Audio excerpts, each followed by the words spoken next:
Hey, everyone. I am here with, there we go. Isn't she a doll? Well, I'm the doll, and this is Julie Duncan. And so I am really, really excited to be able to do this podcast with her. Julie and I met, I don't know, Julie, maybe 5 or 6 years ago. Quite a while back, yeah. Yeah, it was quite a while before COVID. So that was quite fun. Her and I are both into health, and we still are Juice Plus, Tower Garden, and all that kind of fun stuff. But our relationship grew into so much bigger and so much better.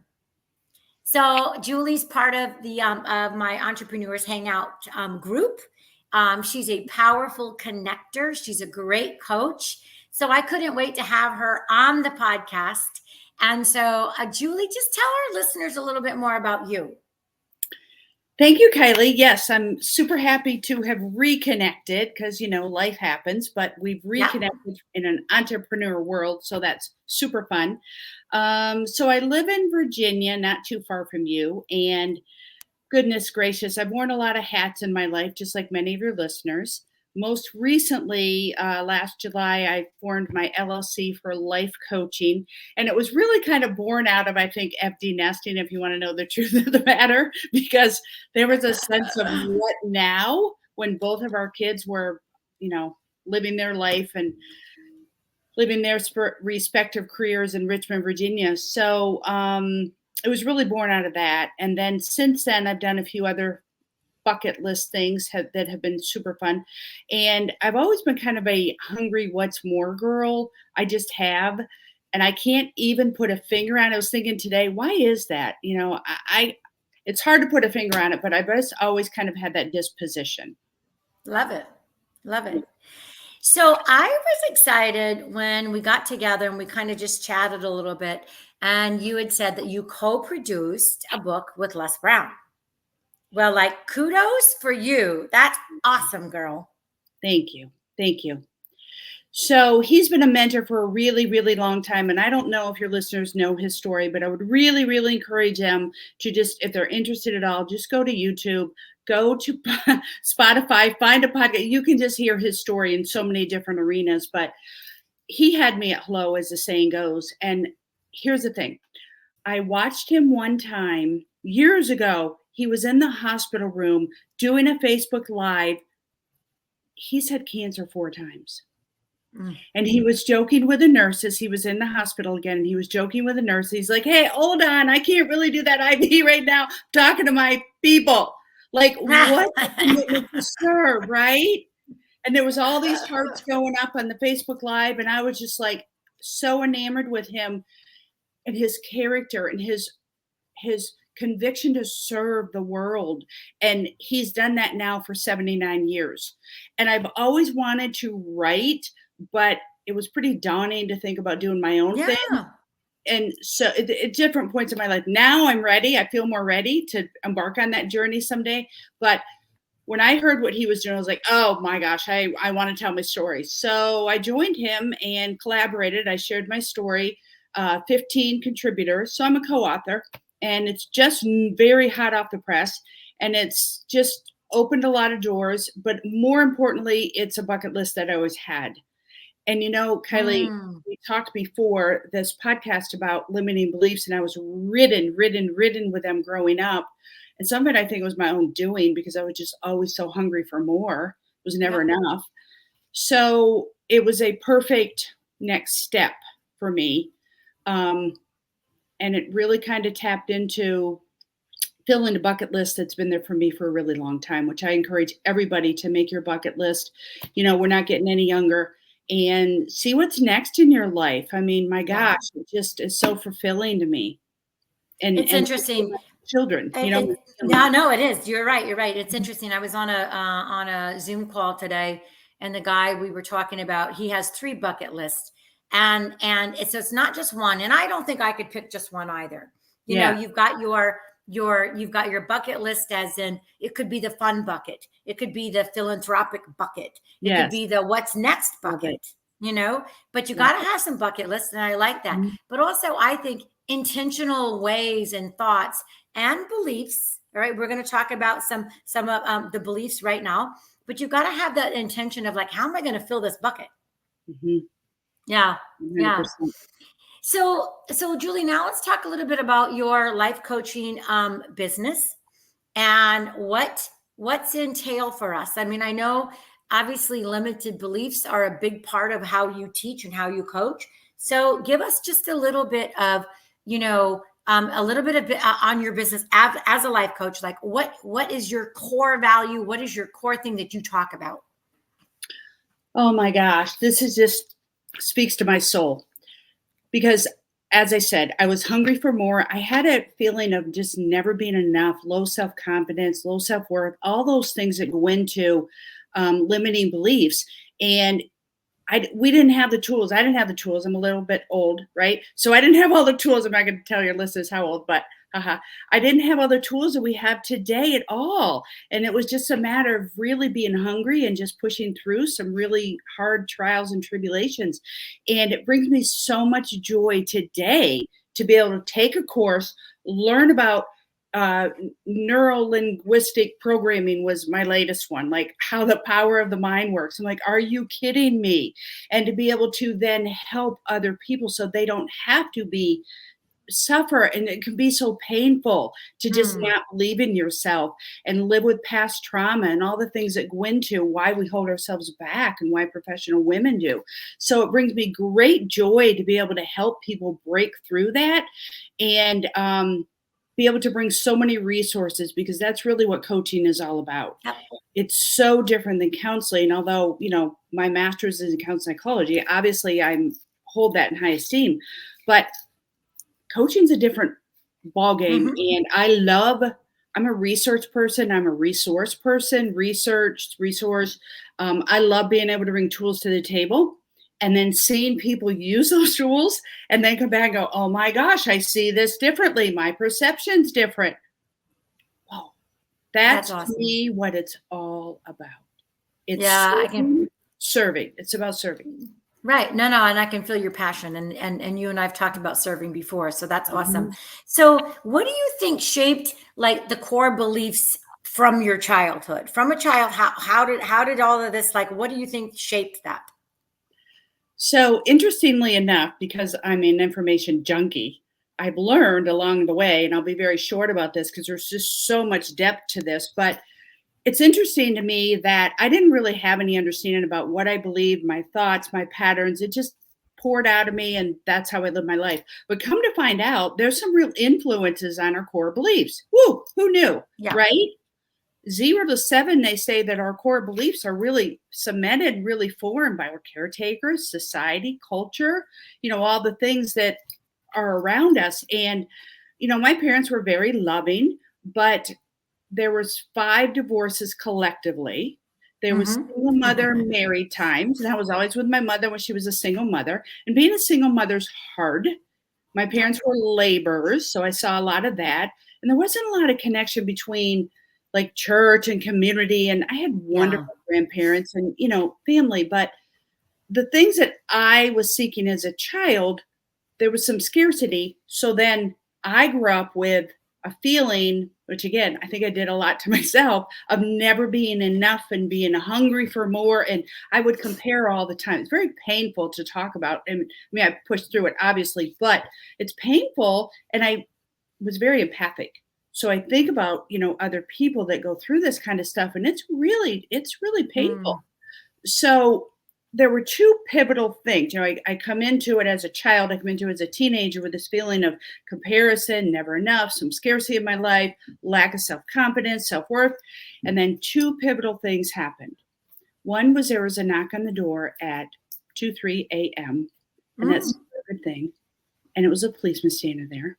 Yeah. And he shared the news that my brother was killed in a triple fatality car accident. Oh. Woo! That was pivotal. And, I was thinking, grief has a way of bringing up some things in us that we've tried to bury and mask. Yeah. And all of a sudden, they're right there in the forefront. So 17 years old, grief was just insurmountable.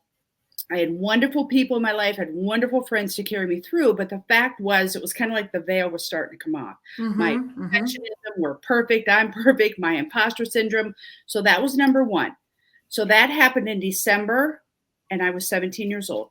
So fast forward about 3 months later, I'm sitting in the guidance counselor's office, and again, riddled with a lot of that stuff going on inside, plus the grief. And my guidance counselor says 5 words. And I didn't have a plan B, Kiley. There was nothing else on the plate for me except going to college. He said, "You are not college material." Ooh. Now, if there would have been a trophy for Party Girl, I would have won the trophy. Transparency, full transparency. I wasn't into high school, and especially after my brother passed away, I was like, I'm just going to flounder. I'm going to be the party girl and be the life of the party, because that was my mask, really. Yeah. I can imagine. Yes. So the veil came off, and all of a sudden I'm standing there. All my friends, I had a close-knit group of friends. They all got plans. They're all set. And there I am, feeling like an imposter, feeling like a perfectionist that isn't perfect any longer. And he told me I needed to go to Burger King. My best bet was go to Burger King and be a manager at the fast food restaurant where I worked, where all my friends worked. We had the time of our life. That was never on my agenda. It certainly wasn't any plan. Yeah, not for long term either. Not for long term, at least, right? Right. So that's what I was faced with at 17 years old. Wow. It was really challenging. And again, I didn't have any tools. I really had some things on my side. One was that I wanted to be a social worker, and my brain was very psychology based. So that helped me. But more importantly, I had a grandmother who rode the train during the Great Depression to Penn State Teachers College, aka Penn State University now, by herself. And her mother died she was 3 years old. So this rural father raised 7 kids. Somehow she navigated the finances that happened. I don't know. I wish I had more information, but I know she did that and got her 4-year degree, went on to be a teacher. And I was like, she can do it. I can do it. Yeah. I love that. She was my driving force. That's awesome. That's awesome. So now fast track, obviously you got your degree in counseling. And then now fast track as far as like, how do you think that your life changes kind of with your belief systems and stuff like that? It's like, how did you create the adaptive ones and stuff that you have now? And now you're going to be teaching them. So tell us a little bit about that. Well, I thought about that a lot because I've been doing some podcasts. I shared my story with Les Brown. There wasn't any magic bullet. I'll be honest with you. It was a painful 1-by-1 step towards success. And each thing that I did helped to build a little bit more self-confidence. I'm a big fan of building emotional resiliency, building your emotional, mental strength and understanding that and seeing it. And how do we do that? We do that by crushing one goal at a time. And the next, and the next. Yep. And I did it with a lot of pain inside, a lot of limiting beliefs, feeling still like an imposter. But honestly, Kiley, my why was always so big.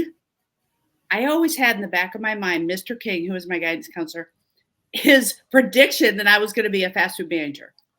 Yeah. And remember, my setup was hungry. I want more. Yeah. Les Brown talks, you got to be hungry.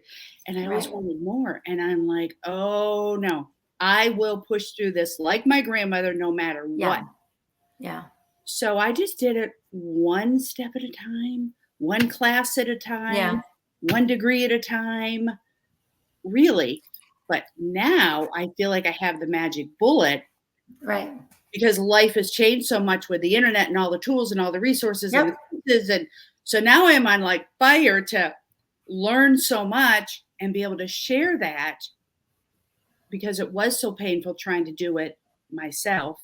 Yeah, good for you. People that believed in me. You know, you need to find people that believe in you more than you do. Oh, yeah, absolutely, sister. So I know you want to talk about tools, but I just want to say, I think it'd be quite funny if you signed a book and sent it to that guy, that guidance counselor in a nice way, Hey, it's me. You know, you thought I was going to be a loser, but So here, enjoy this book, please. That would be great. You should seek him out and send him it. Might feel good to do that. Yeah, I always say that Edinburgh University, which is where I got my undergrad degree, they gave me options, which Mr. King never did. No, I didn't get accepted as a full student. Sure. I had conditions to meet, which I did. Yeah. It was rough. But that's great. Yeah. But he gave me no options. Right. So let's talk about the tools that you talk. Like, tell everybody about, like, all right, what are the tools in your tool belt, Julie? What have you learned? What do you got for us? Oh my gosh, that's a loaded question. You ready? So I've been studying, I took a course actually in NLP, neuro-linguistic programming, which is really about the power of the mind and our language and our beliefs and our patterns of thinking and how we can really rewire and reprogram those. And I say I know enough now, sorry, I'm talking too fast, to be dangerous. Yeah, that's what I say. So I love it. I love it. That's great. Yes. But I'm fascinated by it. So I have some tools I'd like to share. Okay, I love it. And I'm not an expert in this, but man, it's fascinating. So I'd like to do an exercise with you. Okay? Okay.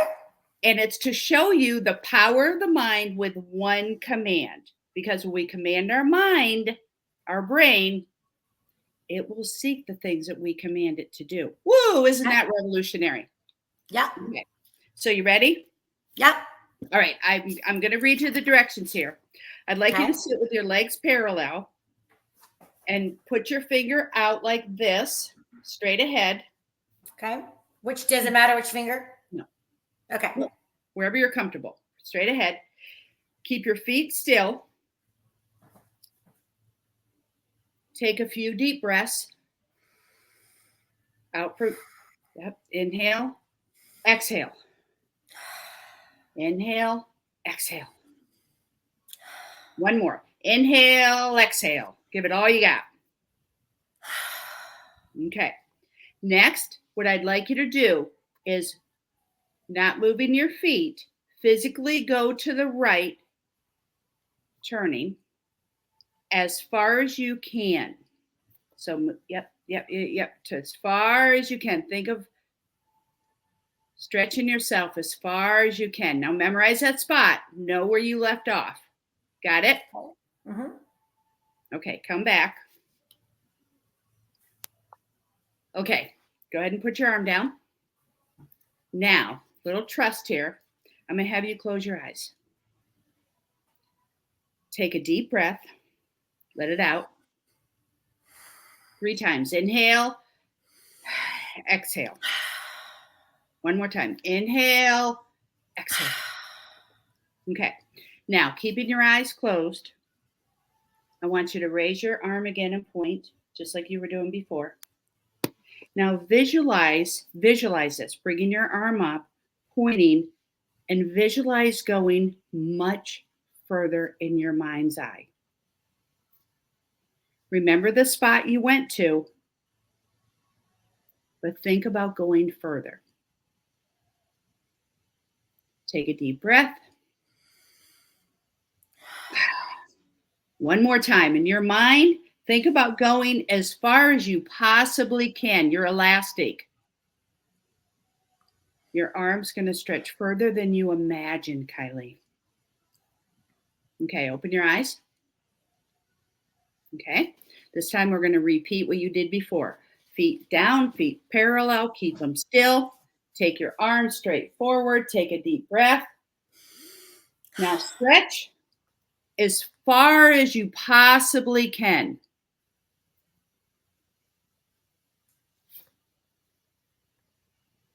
I can't see if you can see.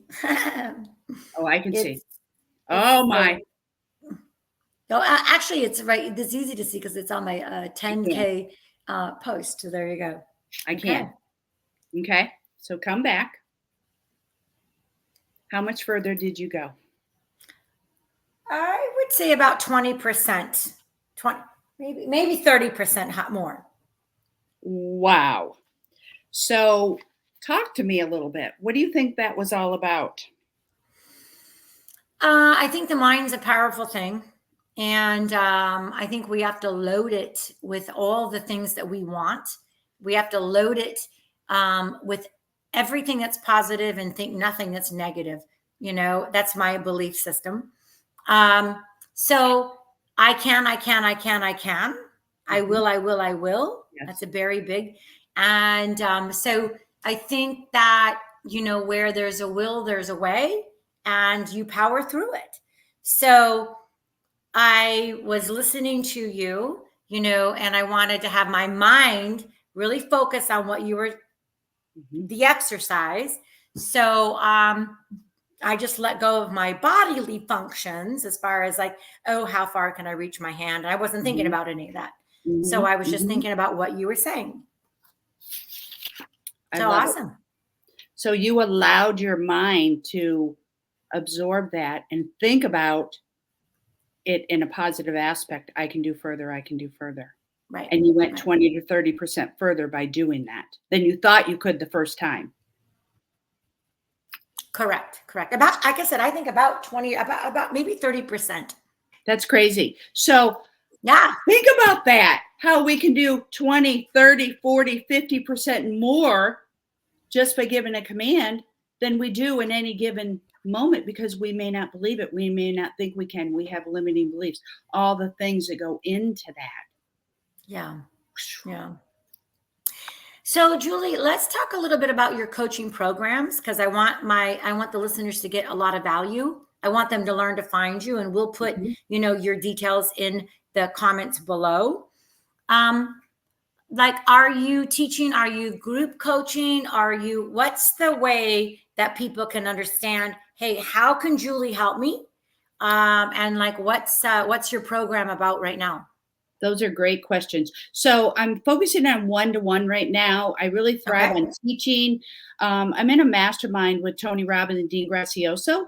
And, you know, they talk about being a knowledge broker, and I love teaching. I was a school guidance counselor for a lot of years as well. So one-to-one is my focus right now.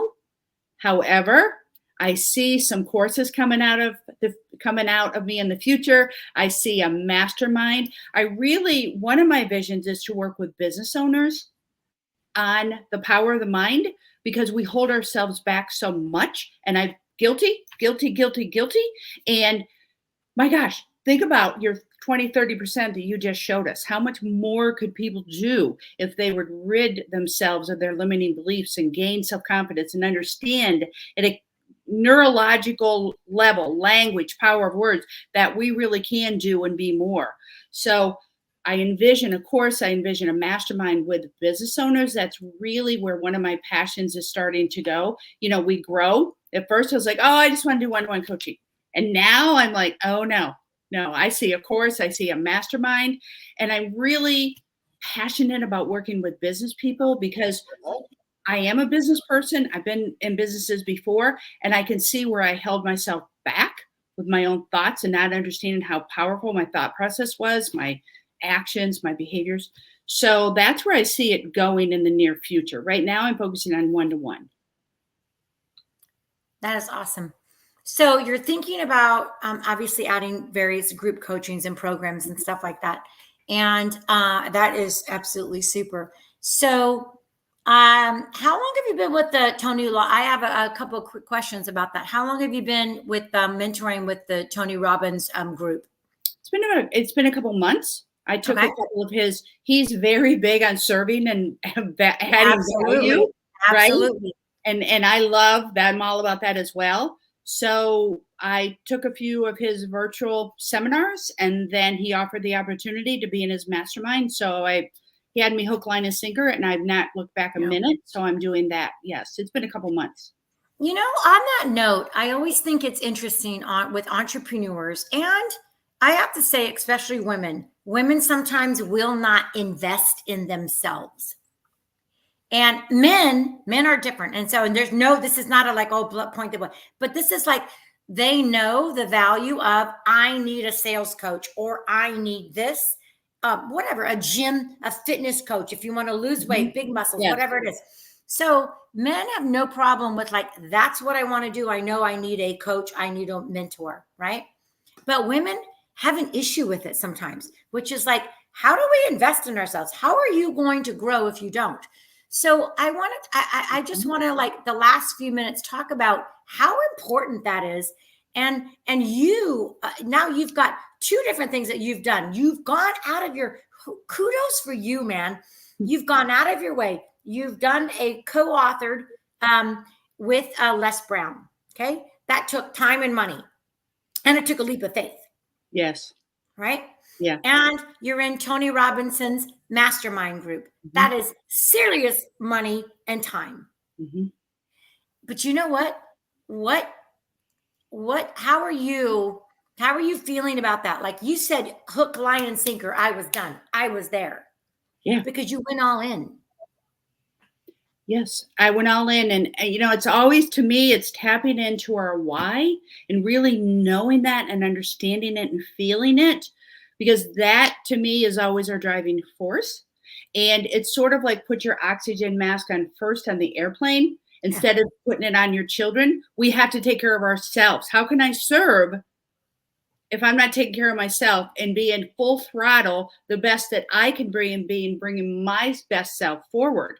And I'll be honest, Kiley, I've had some breakthroughs, as old as I am, because it's been a lifetime journey.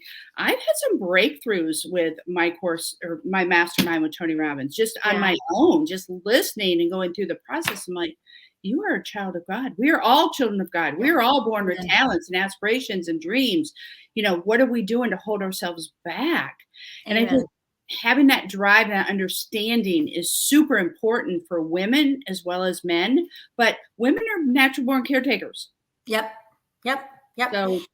So this is good. So now I want to ask you something. If you could go back, right? Now you've had a bit of a breakthrough. You've gone and that's, I mean, no matter what, I don't care who you are, you're going to get into Tony Robbins' mastermind. You're going to have some breakthroughs. Okay. If you don't, you're not paying attention. Yeah. 100%. Really honestly, you're not paying attention. Yes. So I'm really, really glad to say, I mean, my listeners, if you're looking for somebody now, she's co-hosted Les Brown. She has been Tony Robbins' mastermind. That is like on fire. That is on fire. You've done powerful, powerful work and connections and tools. And so what I think is, I don't know what the number is, but I do know that having a mentor and a coach, the money that you spend on that will save you thousands, if not hundreds of thousands of dollars later in your business life. Yes. And if I can also add, the money and also the emotional stamina and the mental strength and the knowledge base, they're all super important for any entrepreneur, and especially a life coach. So those things combined are pivotal. That's great. That is awesome. Julie, thanks for sharing your time with us. It's been very, very valuable. What I'm going to do is we'll link your connection apps and the way to people get a hold of you in the show comments. Yeah, thank you. And I can't wait to see the book that comes out. And then you and I will, I don't know, maybe I'll come up to you where you're at, because I know where you're at, and we'll just have a nice chat. I love it. Thank you for having me. The book is out. It's actually out, but it's hot off the press. And I don't have my own link yet, but I can hook people up with a copy if they're. Got it. Well, it's all right. When you get the link, we'll put it. We'll just reattach it to the link. That'll be awesome. Yep. But also, I think it's just so important to keep positive. You've been a very positive part of my day. Thank you. And I really appreciate you. Thank you, Kiley. Thanks for having me. Thank you. Bye.